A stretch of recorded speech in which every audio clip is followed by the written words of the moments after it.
ஆலயம் செல்வம் நம் நண்பர்களுக்கு வணக்கம்.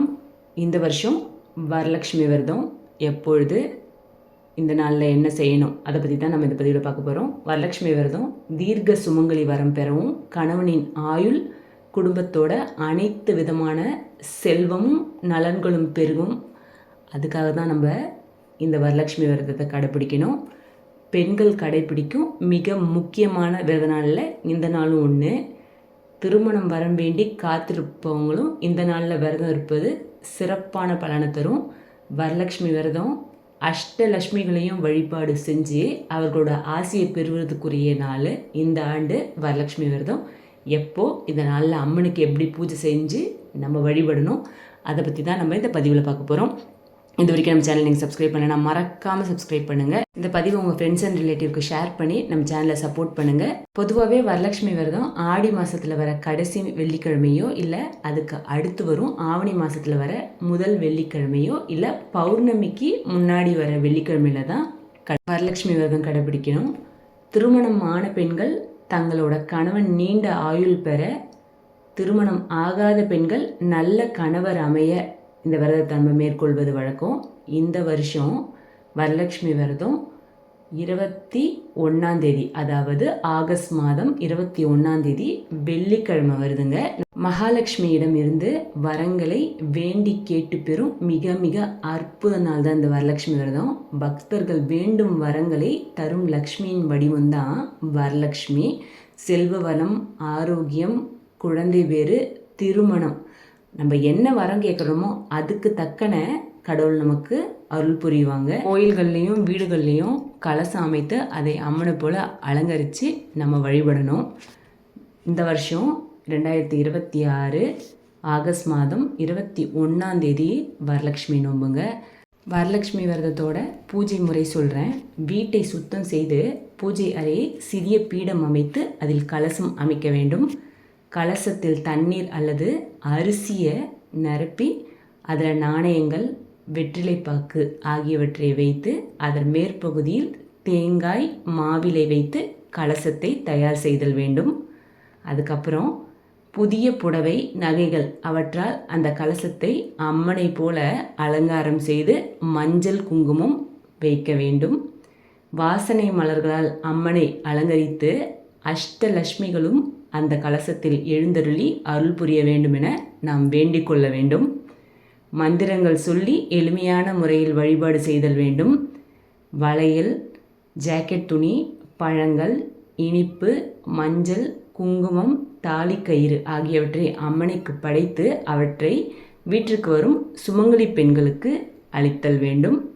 மஞ்சள் நூலை 9 முடிச்சுகள் போட்டு அம்மனின் பாதத்தில் வைத்து வழிபட்டு கழுத்திலோ அல்லது கைகளிலோ கட்டிக்கொள்ள வேண்டும்.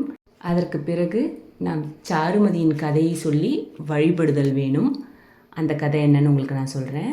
சாருமதின்ற பெண்ணோட கனவுல தோன்றிய பார்வதி தேவி தாம் வரலட்சுமினும் ஆடி மாதம் பௌர்ணமிக்கு முன்னாடி வரும் வெள்ளிக்கிழமையில் தன்னை விரதம் இருந்து வழிபட்டா எல்லா நலன்களும் கிடைக்கும்னு சொல்லியிருக்காங்க. தான் கனவில் கண்டதை தன்னோட உறவினர்கள், அக்கம் பக்கம் இருக்கிறவங்க எல்லார்கிட்டையும் சாருமதி சொல்லியிருக்காங்க. அதே போல் அந்த ஊர் பெண்களும் ஒன்றாக இணைந்து அம்பிகையை பூஜை செய்து வழிபட்டிருக்காங்க.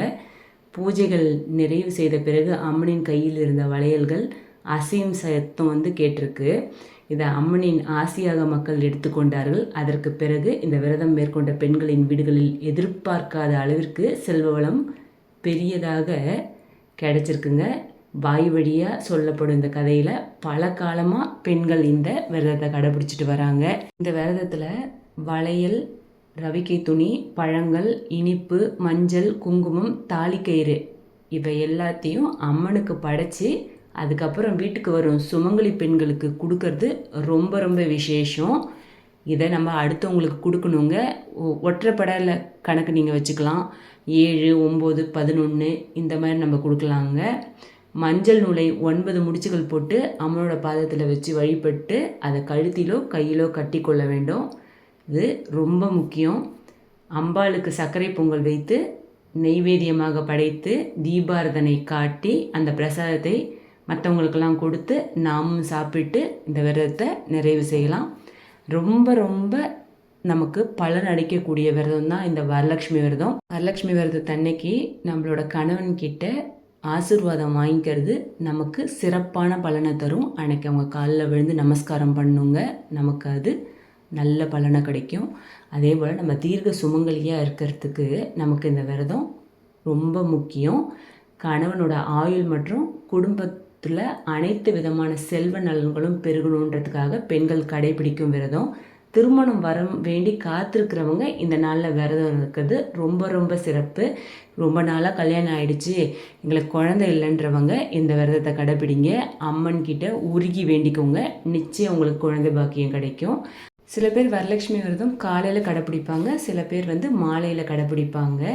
சில பேர் கோயில்லையே கலசம் வச்சு வழிபடுவாங்க.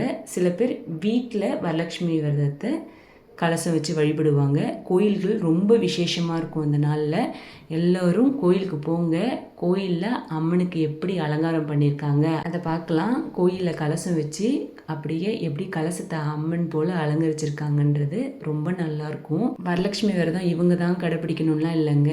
கல்யாணம் ஆன பெண்களாக இருந்தாலும் சரி, கல்யாணம் ஆகாத பெண்களாக இருந்தாலும் சரி, வரலட்சுமி விரதம் கடைப்பிடிக்கலாம். நம்ம வரலட்சுமி விரதம் இருந்து நமக்கு வேண்டிய வரத்தை மகாலட்சுமி கிட்ட, அஷ்டலட்சுமி கிட்டையும் நம்ம கேட்டு பெற்றுக்கலாங்க. சிறந்த விரதம், நமக்கு ரொம்ப பலன் அளிக்கக்கூடிய விரதம். நம்மளால் என்ன முடியுமோ அந்த அளவுக்கு நம்மளோட விரதத்தை நம்ம கடைபிடிக்கலாங்க. நம்ம எல்லாமே நம்மளால் செய்யக்கூடியது தான். இது எதுவுமே கஷ்டமே கிடையாது. ரொம்ப ரொம்ப எளிமையான விரதம் தான் வரலட்சுமி விரதம். வரலட்சுமி விரதம் கடைபிடிச்சு பாருங்கள், உங்கள் வேண்டுதல் அத்தனையும் நிறைவேறும். நீங்கள் மனசில் என்ன நினைக்கிறீங்களோ அத்தனையும் நடக்கும். நம்ம என்ன வேண்டிக்க போகிறோம்? நம்ம குடும்பம் நல்லா இருக்கணும், நம்ம குழந்தைங்க நல்லா இருக்கணும், நம்ம கணவன் நல்லா இருக்கணும், நல்ல ஆயுசோடு இருக்கணும், நம்ம தீர்க்க சுமங்கலியாக இருக்கணும், இதுதான் நம்ம வேண்டுவோம். இது அத்தனையும் இந்த வரலட்சுமி விரதம் கொடுக்குதுங்க. நம்ம அன்னைக்கு நம்ம விரதம் இருக்கணும், விரதம் கடைப்பிடிக்கணும், மனசில் தூய்மையான எண்ணத்தை வளர்த்துக்கணும், எல்லோரும் நல்லா இருக்கணும்னு நினைக்கணும்.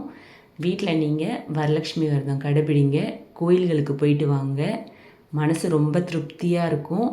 நீங்கள் உங்களால் முடிஞ்சு வளையல், தாலிக்கயிறு, தாம்பூலத்தை 5, 7, 9, 11 கணக்கு வச்சு சுமங்கலி பெண்களுக்கு கொடுங்க. பாருங்கள், உங்கள் வாழ்க்கையில் எல்லா வளமும் நலமும் ஏற்றமும் நடக்கும். கடவுளை நோக்கி 2 அடி எடுத்து வைங்க, கடவுள் நம்மளை நோக்கி 10 அடி எடுத்து வைப்பாங்க.